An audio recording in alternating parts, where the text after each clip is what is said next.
IPO हो तो ऐसा कि इस खास सेगमेंट में तमाम दर्शकों का स्वागत है और आईपीओ की भरमार लगी हुई है। ऐसे में कहां पर जो है फोकस किया जा सकता है, इस पर चर्चा करने के लिए हमारे साथ जो है आस्था मैम जुड़ रही हैं। मैम गुड आफ्टरनून, धन्यवाद अपना कीमती समय देने के लिए हमको। Good afternoon, Harsh. Thank you for calling me on the show and good afternoon to everyone. तो चलिए अब हम लोग शुरुआत करते हैं कि कहाँ कहाँ पर जो है फोकस किया जा सकता है। सबसे पहले शिप रॉकेट की बात कर लेते हैं। कुछ इंपॉर्टेंट डेट्स और जानकारी आपके सामने स्क्रीन पर रखते हैं यहाँ पर।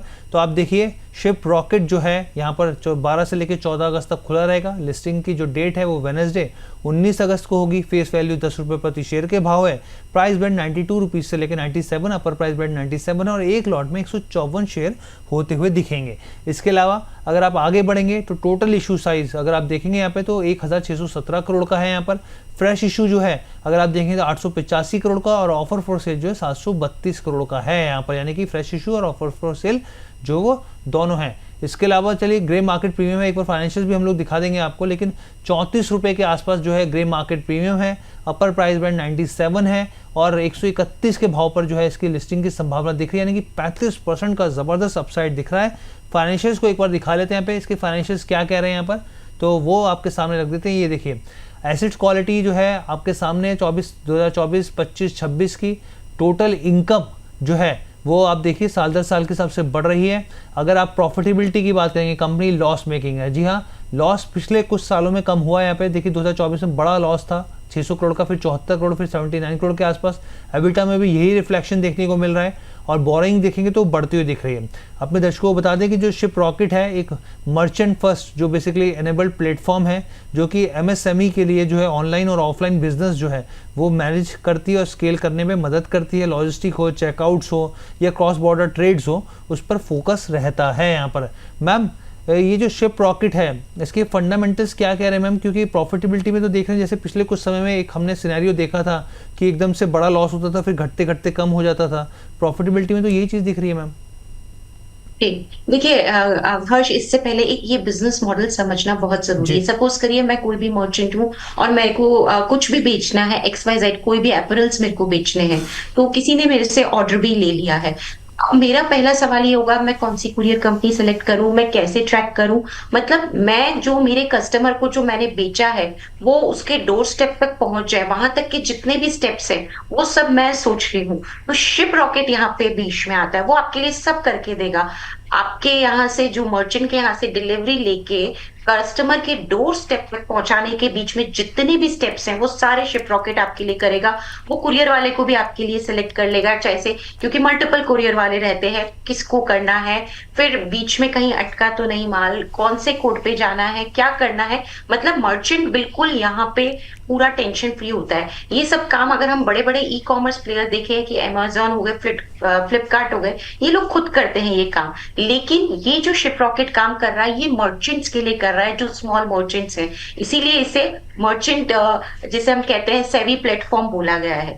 तो इसका काम ये है। इसको फायदा क्या है, सपोज करिए कुरियर कंपनी 50 रुपए लेती है एक ही चीज को पार्सल करने के लिए, शिप रॉकेट अगर बीच में आ गया तो उन्होंने 55 रुपए लिए। ये मैं एक एग्जाम्पल दे रही हूँ, ऐसा नहीं है, ये मैं यहाँ पे क्लैरिफाई कर दूं।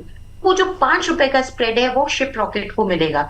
कुरियर कंपनी को क्या फायदा है, कुरियर कंपनी को ये फायदा है कि शिप रॉकेट, क्योंकि शिप रॉकेट के पास थाउजेंड्स ऑफ पार्सल्स होंगे जो वो कुरियर कंपनी को दे सकता है, राइट। तो वो कुरियर कंपनी शिप रॉकेट से लेने में इंटरेस्टेड रहेगी। शिप रॉकेट को क्या फायदा है कि उसको वहां पे डिस्काउंट मिल जाएगा, क्योंकि वो इतने सारे पार्सल्स अगर कुरियर कंपनी को देता है तो डेफिनेटली कुछ डिस्काउंट लेगा। तो ये स्प्रेड शिप रॉकेट का प्रॉफिट है। अब आप इस तरह से इसके बिजनेस को समझ चुके हैं, और इस बिजनेस का जो मेन कोर है, यानी कि इसकी मेन जो चीज आती है वो वॉल्यूम में आती है, स्केल में आती है। जितना ये स्केल अपना बढ़ाता जाएगा उतना ही इसका वॉल्यूम बढ़ता जाएगा, इसकी प्रॉफिटेबिलिटी बढ़ती जाएगी। और आपने जो सवाल पूछा इसीलिए मैंने ये डिटेल में अभी आपको समझाया कि क्या कारण है कि ये लॉसेस में है, और अब हम जो इसके लॉसेस देख रहे हैं वो रिकवर होते हुए नजर आ रहे हैं। ऑल्दो लॉसेस खत्म नहीं हुए, अभी भी आपको पीएनएल में लॉस में दिखेगा, लेकिन कम हो गए हैं। तो जैसे जैसे इनका स्केल बढ़ता जाएगा, वॉल्यूम बढ़ता जाएगा, इनके लॉसेस कम होते जाएंगे और ये प्रॉफिटेबिलिटी की तरफ मूव करते जाएंगे। तो एक तरह से ये ई कॉमर्स प्लेटफॉर्म है जो कि मर्चेंट और कस्टमर के बीच में है। डायरेक्ट जो मर्चेंट कस्टमर को यहाँ पे कांटेक्ट करके उनको प्रोवाइड करते हैं जो भी उनका सामान है, उनके बीच का ये इसमें सारे स्टेप्स करता है, कुरियर कंपनी को सेलेक्ट करने से उसकी ट्रैकिंग को लेके एवरीथिंग, सारा काम ये लोग करते हैं। तो ये खुद के एसेट कुछ इनका नहीं है, ये सिर्फ बीच में एज अ प्लेटफॉर्म ये कर रहे हैं, जी इसलिए एसेट लाइट मॉडल है। इसीलिए इस बिजनेस की अभी फैंसी बनी हुई है मार्केट में, क्योंकि आपने देखा होगा जितनी भी ये टेक्नोलॉजी प्लेटफॉर्म कंपनीज हैं, ऑफ लेट सब में बहुत बढ़िया रुझान हमने स्टॉक प्राइसेस में भी देखा है। तो ये भी एक उसी तरह की टेक्नोलॉजी प्लेटफॉर्म कंपनी है, लेकिन लॉजिस्टिक्स स्पेस में। और इसीलिए हमको लगता है कि ये स्केल जब हो गया बिजनेस, तो ये बहुत बढ़िया बिजनेस आगे जाते हुए बनेगा। और मतलब देखिए, हम सब विश कर सकते हैं, 100% कोई नहीं कह सकता, लेकिन विश कर सकते हैं कि ये जो प्रॉफिटेबिलिटी है ये भी ये दिखाते हुए नजर आएंगे अगर ये स्केल बढ़ाते गए। बड़ा और इसीलिए हमारी राय है, सब्सक्राइब करिए, लिस्टिंग गेन भी होता हुआ नजर आएगा और लंबी अवधि में भी ये एक अच्छा काउंटर प्रूव हो सकता है। ठीक है, मैं यानी कि लिस्टिंग गेंस के लिए भी अप्लाई करना है और लॉन्ग टर्म के लिए भी अप्लाई करना है यहाँ पर। जी जी बिल्कुल। चलिए, तो मैम की तरफ से यहाँ पर राय निकल कर आ गई है यहाँ पर शिप रॉकेट को लेके। अब हम लोग दूसरे आईपीओ की बात कर लेते हैं। यहाँ पे बिहारी लाल इंजीनियरिंग आईपीओ है, ये आप देखिए 12 से 14 खुलता हुआ दिखेगा यहाँ पे, और लिस्टिंग जो है 19 को होगी। फेस वैल्यू इसकी भी 10 रुपये पर शेयर है।